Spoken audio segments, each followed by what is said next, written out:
Good morning. I'm going to do a tutorial this morning.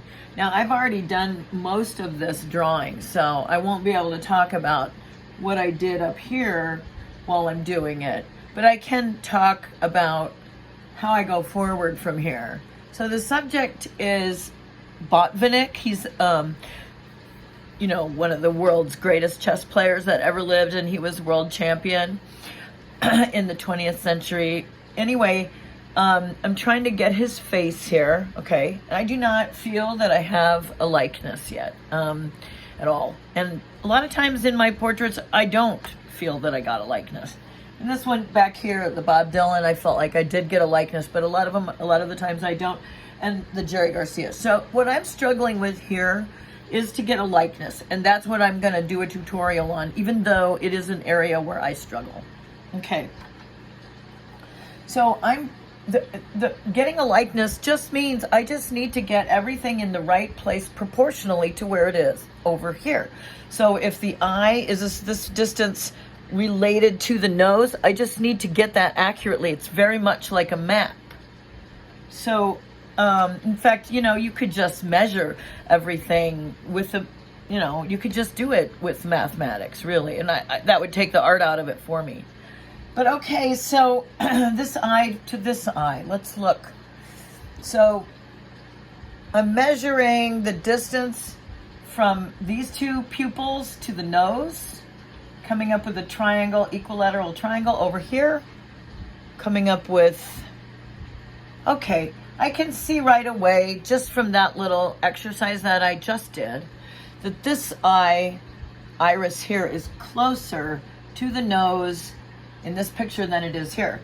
So that's something I can work on. Now, I have to be careful though, because if I make this change and it causes the picture to be too different, it might not work, but I might be able to fix it to look more accurate. So let me try that now. Also, if you can see this close to this pupil, I'm gonna hold the phone a little bit closer here. If you can see, the angle of the iris is also different than the angle in my picture. So I'm gonna fix that right now. Okay. The angle from going down, I have it at the exact opposite angle. So let's fix it.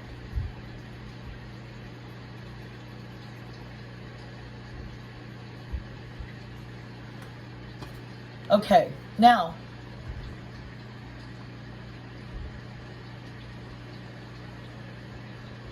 sometimes if you add in some of the other shapes, it will create a similar, you'll end up capturing a similarity by just adding more of the darkness that needs to go there. Let's see if that works this time. So there's a lot of darkness over here, a lot of darkness. And just the absence of that darkness could affect the likeness. So let's try that. See if it helps. I really have a tremendous amount of respect for the subject of this picture. And I think it's important when I do a portrait. I think I've learned that I really do need to like the person. I've been doing a lot of portraits of people and then examining my feelings about the people as I paint them or draw them, including Billie Eilish recently. I just drew her. I did not think that I liked her. I did not think that I liked her music, but because I was drawing her, I gave her music a chance. And I have to say, she has a sound that kind of gets in your head, It's kind of almost addictive sound. So she really is good, but maybe not somebody that I would want to listen to, but she is actually good. So I was kind of forced to give her a chance.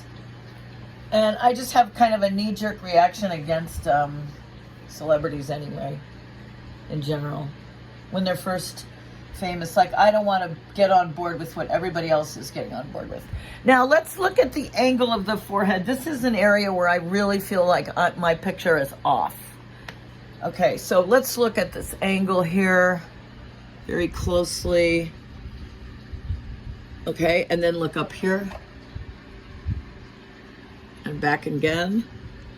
And then sometimes if you back away at the same time, you can see where the difference is.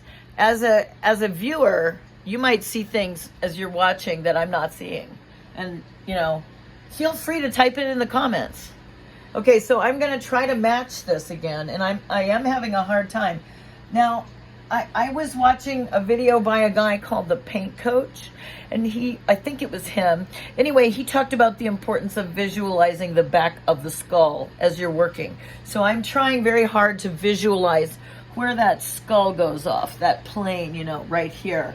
And it is shorter. It seems higher because he's so highbrow, but it is actually shorter than I have it.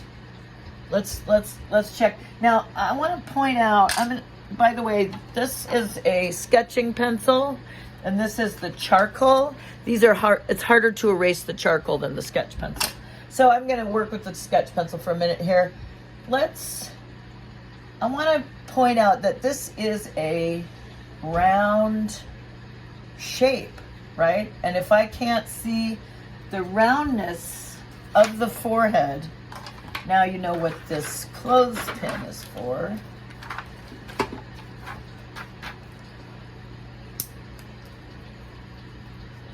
Okay. So I want to kind of hint or indicate, you know, the shape of the top of his head with some lines that probably won't stay there.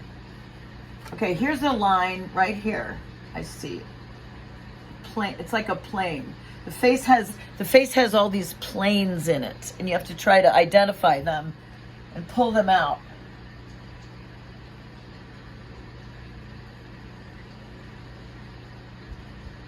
Okay, so I see the structure of his face here. Okay. Maybe erase this little line here. Now, hopefully this is helpful. If you want to ask questions in the video, I can try to do some more tutorials where I answer questions if anyone has them. Okay, see, now I'll bring you closer because these were sketch marks made with a pencil, so you kind of can't see them. But I'm trying to indicate these lines. If you've ever looked at Leonardo da Vinci's drawings, what you're going to see is a whole lot of lines coming off the thing. That he's trying, he'll draw a line and then see if it's the right distance from whatever he's measuring it against. Let's say a line in relation to the eye. And if it's off, he'll just draw another line and leave the previous line there in some of his sketches, making it look extremely like there's a lot of motion in the drawing, in the sketch.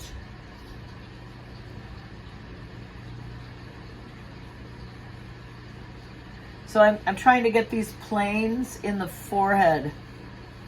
They seem unimportant, but they make the difference. You can really see that if you look at some of the works where I did not. I also feel that if I don't respect the person I'm drawing or don't have a certain amount of awe for them, it's very hard for me to draw them. I have to have a certain amount of awe. And if I don't have it naturally, I almost have to create it in myself.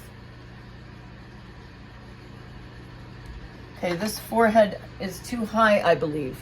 Even though it seems kind of right, I think it's too high up here. So he is highbrow, but not that highbrow, right?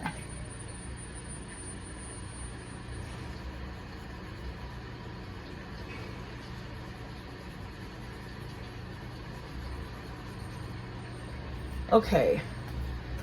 All right. Really having trouble with the wind blowing my pages. Now this plane here, I keep looking at this sheet part right here. See? And you look at it right there. I'm gonna try to get that shape better.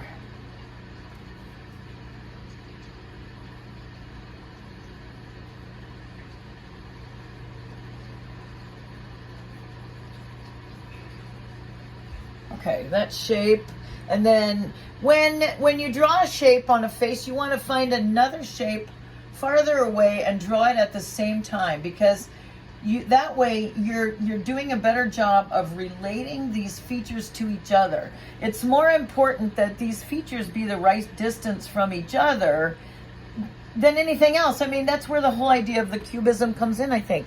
You know, cubism is kind of showing that you don't need the detail to look real. You just need it to be in the right location compared to the other features in the face. Looks like I went over 10 minutes, so I'm going to stop now, but hopefully that these videos will be popular and I'll be able to answer questions. Then I'll do more tutorials. This is my first tutorial. Thanks for listening.